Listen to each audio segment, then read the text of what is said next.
through this door lies another dimension. One of beeps, one of boops. A reality where 8-bit and HD clash. This is the point where new retro meet. The 6.5 dimension, protected by the arcade overlord. You have crossed into the turbo zone.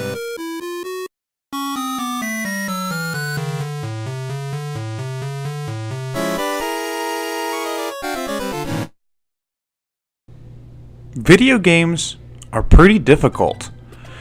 Video game difficulty, through the years, I've noticed, for the most part, have gotten fairly easy. I mean, yes, we do have games like Dark Souls that really challenge the player and push them forward.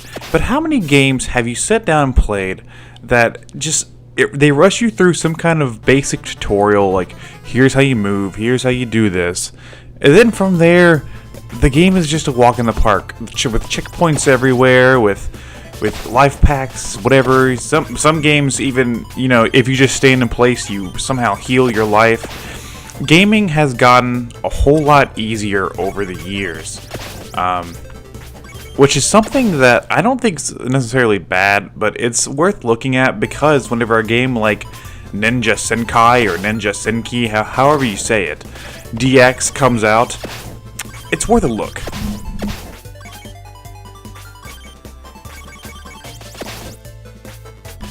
Ninja Senki, Senki, Senko, whatever you want to call this game. I don't want to mispronounce it because I've been notoriously bad at mispronouncing Japanese names. So Ninja Senki, Ninka Jinki is a old school 8-bit style platformer game. It's very, very reminiscent of Mega Man, which is something that is not so uncommon nowadays. You know, whenever we have games like Shovel Knight and Retro City Rampage and Bit Trip to really take us back to those old school games, this kind of 8-bit style is a dime a dozen. But what I think Ninja Senki here does a whole lot different than the other indie games is it's very basic. It takes on the Mega Man formula, and in fact, this can show Mighty Number 9 what it should have been striving to be. Because while this game is not complex, while there's not other weapons, it gets the basic gameplay of a Mega Man style game down really well.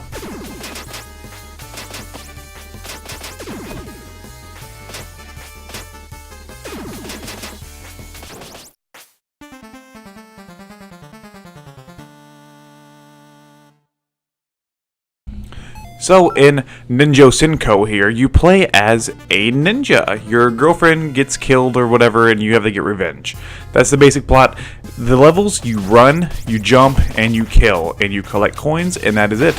You're trying to get to the end of the stage. Some stages have boss fights, but that's literally it. The fun of this game is the challenge, which the challenge is really hard at points, but it's manageable, because this game insists that you play like a ninja, and in that way the game is very faithful to its theme, which is the old ancient Japan theme with all these mythological creatures and stuff, and all kinds of cool, awesome art design. I love the art design, like the art design in this game. But yes, so to play this game, you have to really get a core memorization of the levels down. And the level does this at points by introducing you to an enemy towards the beginning of the stage. It'll be in a very easy to spot location. Then throughout the stage, it'll ramp it up harder and harder toward the enemies in different locations, and the attack patterns get harder to avoid. But if you're paying attention, you're going to be able to get past the enemies. And some of the level kind of even repeats itself to see if you catch on to where an enemy will be located. So yes, if you're paying attention, you're going to be able to get past these really tough enemies. So no, I don't feel like the placement of anything in this game is cheap, because it's laid out in such a way where you're going to be learning as you go through the stages. Speaking of stages, there are 16 here. I'm only showing off the first 8, mainly because I'm not that good at this game, so I only recorded the first 8. But it's a really good game, though. Like, it's a really good downloadable indie-style platformer. I'm not sure how much it costs. I actually have this because it was free for PS Plus users a while back, so I still had it downloaded, and I felt like playing it, so hey, here's a review of this awesome game.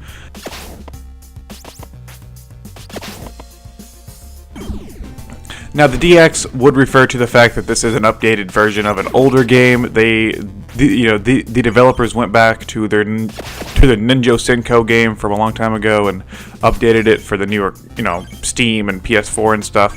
But I haven't played the older one, so I don't have any comments on what the changes are. I'm only familiar, really familiar with this one.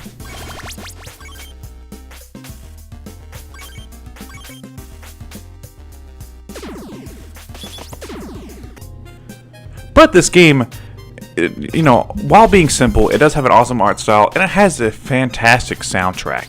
The soundtrack in this game is, it's so good. Like, just listen to it on your own time. It's a really good soundtrack.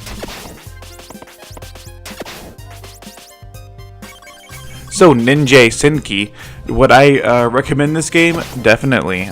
Definitely if you're into old school games, and if you like a challenge, because once again, this game takes the old school approach of, it's not going to teach you through text, it's not going to teach you through basic gameplay tutorials, it's going to teach you by doing. It's going to have the levels laid out in such a way where if you're paying attention, you're going to be learning as you're going through the stages, and it really feels good to be able to just learn what, all the enemy patterns, learn the layouts, and just zoom through this game like a ninja.